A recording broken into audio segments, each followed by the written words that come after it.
By the Uzbek-Kazakh border sits a body of sand that is filled with mounds of seashells and dozens of rusty abandoned fishing vessels. They serve as remnant relics of the once bountiful Aral Sea. Up until the 1960s, the Aral was the world's fourth largest inland body of water, with many unique species of animals and thriving villages. All that ceased to exist, and what remains in place is another Chernobyl with a geopolitical fallout that is yet to come. I'm your host Shirvan and welcome to Caspian Report. Anything of value is defenseless. That goes for many things, but with NordVPN you can shield your privacy and security in the realm of cyberspace. NordVPN is affordable, user-friendly, and uses double data encryption for increased anonymity. It has more than 5,000 servers across the globe and gets all the green checks on PC Mag. So do yourself a favor and check it out. Just go to nordvpn.com/CaspianReport or use the link in the description. You'll get a 75% discount on the 3-year plan, and if you use the promo code CaspianReport, you'll get an additional month for free. Now back to the Chernobyl of the East. Every human put on Earth is condemned. The time and method of execution are unknown, and perhaps that is as it should be. For centuries, the Aral Sea and its deltas sustained an archipelago of vibrant communities along the Silk Road where people prospered as farmers, fishers, herders, merchants, and artisans. Water from the Pamir Mountains flowed through the Amu Darya and Sirdarya rivers to the Aral Sea, whereupon the water evaporated and moisturized the soil. This natural balance maintained the water levels of the Aral Sea and turned a desert into an arid but habitable land. Then, in the 1960s, the Cold War interrupted, and just like that, the Aral Sea was given an expiration date. In Egypt, the government of Nasser had reached a deal with his Soviet counterpart, and the latter began importing Egyptian cotton for their textile needs. Fast forward to the Camp David Accords of the late 1970s, Egypt ejected the Soviet advisors and switched alliances in favor of the Americans. This act not only hurt the Soviet Union's basing rights in the Mediterranean, but it also redirected Egyptian cotton to the global markets. Bereft of cotton, the Soviets decided to grow their own fields. At the time, the Kremlin thought it was a good idea to grow cotton crops in arid Central Asia.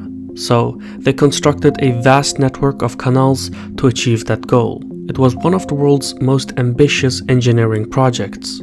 Thousands of kilometers of irrigation canals were hand-dug to bring water from the Amu Darya and Sirdarya rivers into the Fergana Valley.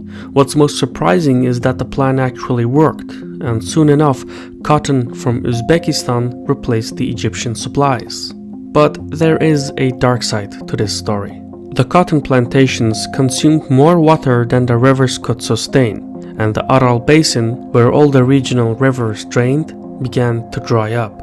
Soviet officials remained indifferent to the environmental warnings, and with a smudge of vanity, referred to the Aral Sea as a mistake of nature. Still worse, Soviet military planners experimented with biological and chemical weapons on an island at the center of the Aral Sea.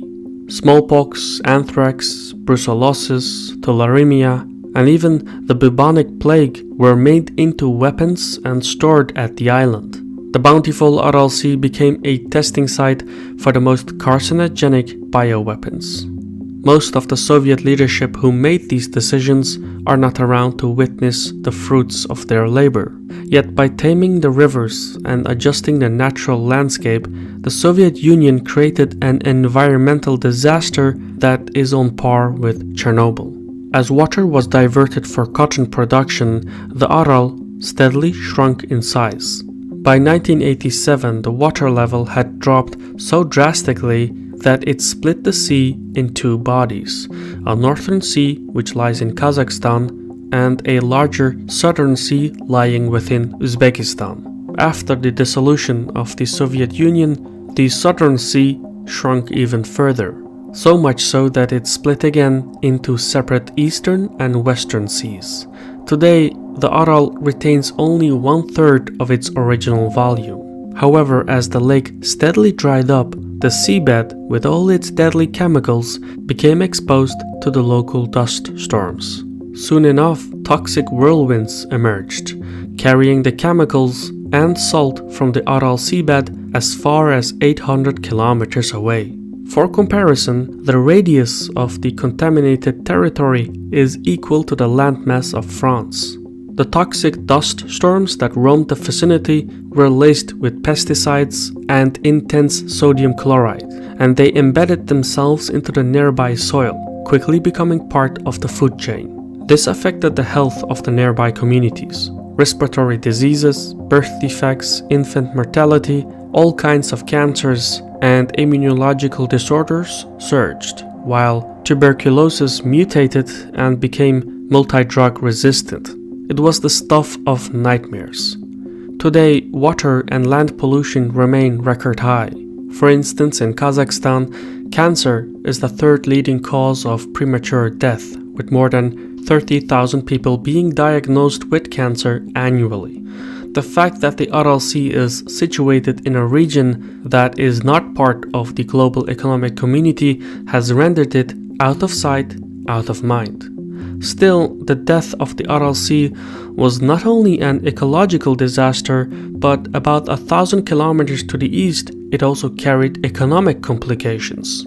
For clarification, as Uzbekistan became one of the leading producers of cotton, thanks to the Soviet canal works, the industry came to rely on cheap labor. So each fall, about 2 million people were forced into manual labor, including teachers, doctors, students, and even underage children. After the collapse of the Soviet Union, Uzbek officials inherited this practice, with the benefits being distributed among the elites. And since they have little accountability, unelected government officials have no incentives to undertake reforms. Moreover, Uzbek cotton is traded by Western multinational companies. Its production is financed by Western banks, and the final products end up in clothing outlets in Western nations. With so much at play, stakeholders, the IMF and the WTO, are reluctant to address the human rights abuses and the environmental catastrophe that results from the Uzbek cotton industry. So it's not an exaggeration to say that the Uzbek cotton industry contributes to political repression, economic stagnation, and poverty. Moreover, since the forced labor relies on the poorest elements of society, young men do everything to escape it, forming waves of immigrants to Russia. A more recent crisis is water management. Since the fall of the Soviet Union, the Amudarya and Sirdarya rivers became international rivers, flowing through 4 countries: Kyrgyzstan, Tajikistan, Uzbekistan, and Kazakhstan. Each claims ownership of the water that flows through their territories. Like so, the introduction of cotton not only condemned the Aral Sea but also cultivated in a regional political dilemma. Since 1992, the Central Asian states have been negotiating the ownership of water and the responsibilities of upstream and downstream nations. Yet, a consensus has remained beyond reach, and tensions over water rights have escalated, particularly between downstream Uzbekistan and upstream Kyrgyzstan. More specifically, the government of Kyrgyzstan has an ambitious hydropower program to tap into the potential of cross-border rivers. In 2010, Kyrgyz policymakers inaugurated the Kambarata 2, a massive hydropower dam by the Narin River. The Kambarata 2 is the first in a series of 6 to 8 dams on the Narin River that Kyrgyzstan plans to construct over the next decade. A little further upstream, an even larger dam is in the making. The Kambarata 1 will have 10 times the capacity of its 2010 sibling, and upon completion, it will be one of the largest dams in the world. Kyrgyzstan's reasoning for the dams is based on the severe energy shortages that have been plaguing the country during the last decade. The electricity generated from the series of hydropower dams would address these energy shortages. For downstream Uzbekistan, however, the dams are a death sentence. The Uzbeks need the water from the Sirdarya and Narin rivers to maintain their cotton irrigation needs, and the dispute has brought the two countries to the brink of war, with tensions being highest in the densely populated Fergana Valley, where Uzbekistan, Kyrgyzstan and Tajikistan converge. At root, downstream Kazakhstan and Uzbekistan are worried about being short on water, while upstream Kyrgyzstan and Tajikistan are struggling with a power shortage. In this political standoff, there is an obvious win-win solution. The upstream states could provide water to the downstream nations in the summer, while the downstream countries could provide their upstream neighbors with crude oil, natural gas, and electricity during the winter. This workaround, which addresses everyone's needs, was designed by the Soviet government but never implemented due to its collapse. Today, the Soviet plan remains the most pragmatic resolution, but to implement it requires a resource of which there is a scarcity in Central Asia: mutual trust. As for the environmental disaster in the Aral Sea, the damage is unfortunately largely irreversible. By sheer size, the sea was a natural conduit that moderated the region's climate. And as the Aral continues its ungraceful demise, the entire region is becoming increasingly arid. It's also becoming more poisonous. Anthrax, for example, can survive for hundreds of years in the soil, and the testing site for bioweapons was never really decontaminated after the fall of the USSR. In the spring of 2015, the fallout became public when a bacterial infection wiped out more than 200,000 Sage antelopes in Kazakhstan. The strain of the type B bacteria originated from the flora of the Aral Sea basin. The catastrophe is a sign of things to come, and as time passes, the consequences will become even more distressing. The millions of peers that inhabit the area and whose livelihoods are tied to the availability of water will face drastic choices in the future.